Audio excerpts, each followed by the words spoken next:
Hello বন্ধুরা, আপনাদের Rimi kitchen চ্যানেলে স্বাগত। আজকে আমি আপনাদেরকে ডিমের ঝোল করে দেখাবো। তার জন্য আমি নিয়ে নিয়েছি ডিম আর এরকম টুকরো করে কাটা আলু, হলুদ, দুটো টমেটো, আদা বাটা, জিরে বাটা, লঙ্কা বাটা, রসুন বাটা, পেঁয়াজ কুচি আর গরম মশলা আর লবণ। এবার আমি নুন মাখিয়ে নেব। হলুদ হলুদ নুন মাখিয়ে আমি ডিমটাকে ভালো করে ভেজে নেব।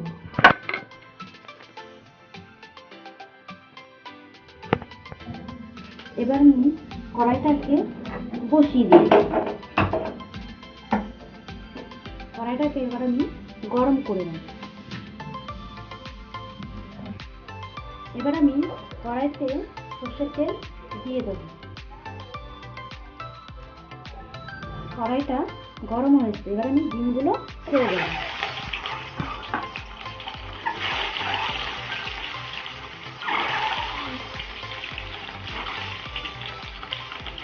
ডিমগুলোকে ভালো করে আমি ভেজে নেব।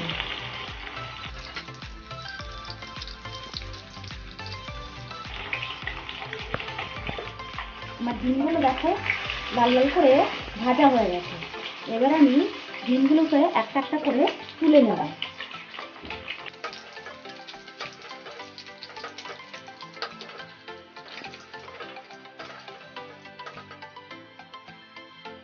এই তেলের মধ্যে আমি আরেকটু তেল দিয়ে দেবো, যেহেতু আমি আলুগুলোকে ভাজবো, নাহলে তেল একটু কম হয়ে যাবে।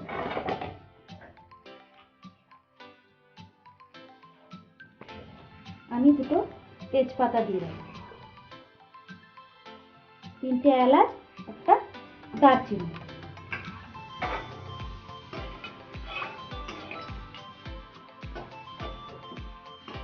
আমার কড়াইটা গরম হয়ে গেছে, সেই কারণে আমি একটু আঁচটাকে কমিয়ে দিয়েছি।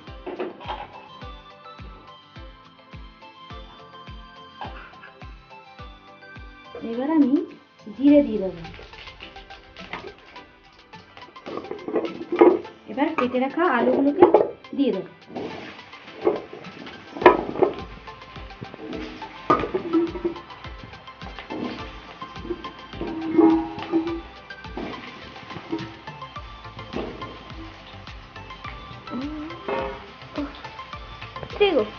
এবার আমি কেটে রাখা পেঁয়াজগুলোকে দিয়ে দেবো।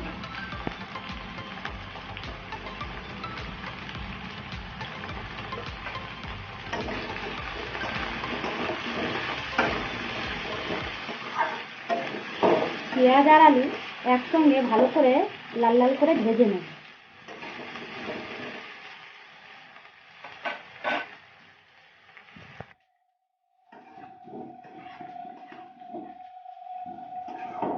এই দেখো বন্ধুরা, আমার পেঁয়াজ আর আলু লাল লাল করে ভাজা হয়ে গেছে।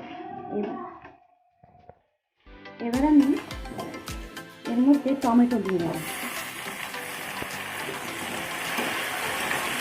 টমেটোটাকে দিয়ে ভালো করে মাখিয়ে নেব।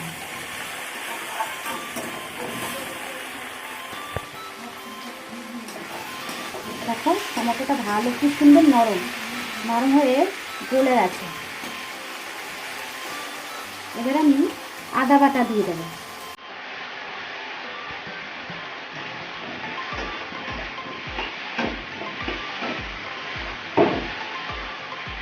আদা বাটা দিয়ে আমি 2 সেকেন্ড ভালো করে কষিয়ে নেব।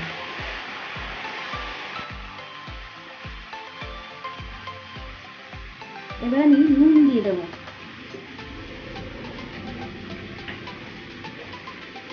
হলুদ দিয়ে দেবো।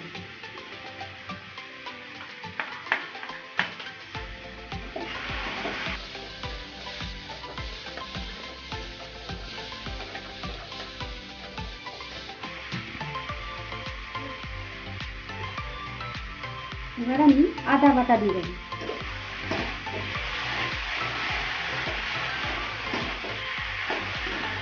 কষানোর সময় আঁচটাকে একটু কমিয়ে দেবো।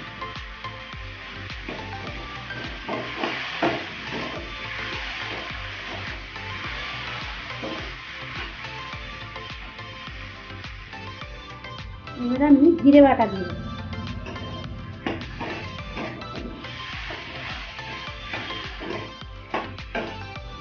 এবার আমি লঙ্কা বাটা দিয়ে দেবো।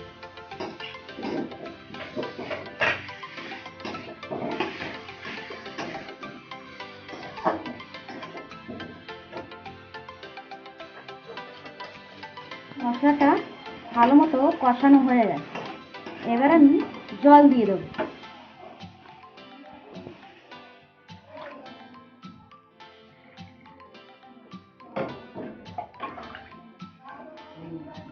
আলুটাকে সেদ্ধ হওয়ার জন্য আমি একটি ঢাকনা দিয়ে ঢেকে দেব। এবার আমি ঢাকনা দিয়ে ঢেকে দিয়েছি, দেখো। এবার আমি ঢাকাটাকে খুলে দেব। দেখো বন্ধুরা, আমার আলুগুলো সেদ্ধ হয়ে গেছে। এবার আমি ভেজে রাখা ডিমগুলো এক এক করে দিয়ে দেব। আর ডিমগুলো দেওয়ার আগে ডিমগুলোকে কাঁটা চামচ দিয়ে এভাবে ফুটো করে দেব, যাতে মশলাগুলো ডিমগুলোর ভেতরে ঢুকতে পারে। তাহলে ডিমটা খেতে খুব সুন্দর লাগবে।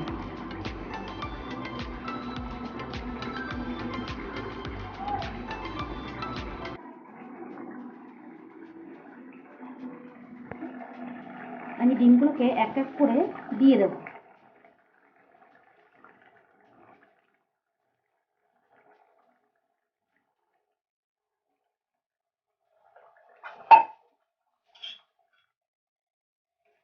ডিমগুলো দিয়ে একটু নেড়ে চেড়ে নেব।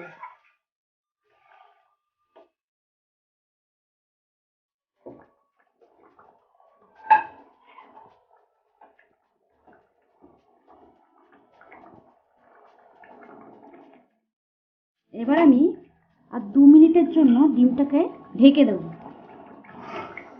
যাতে করে মশলাগুলো ডিমের ভেতরে ঢুকে যায়। এবার আমি ঢাকাটাকে খুলে দেব।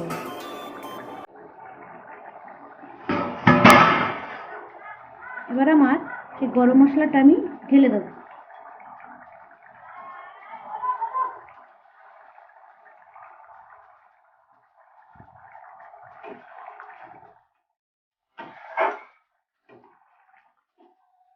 গরম মশলাটাকে দিয়ে আমি 1 মিনিটের মতো ফুটিয়ে নেব।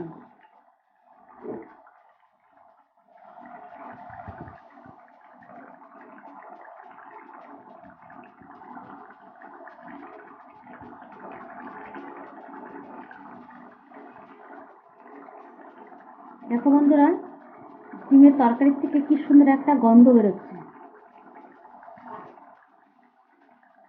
গন্ধটা সুন্দর।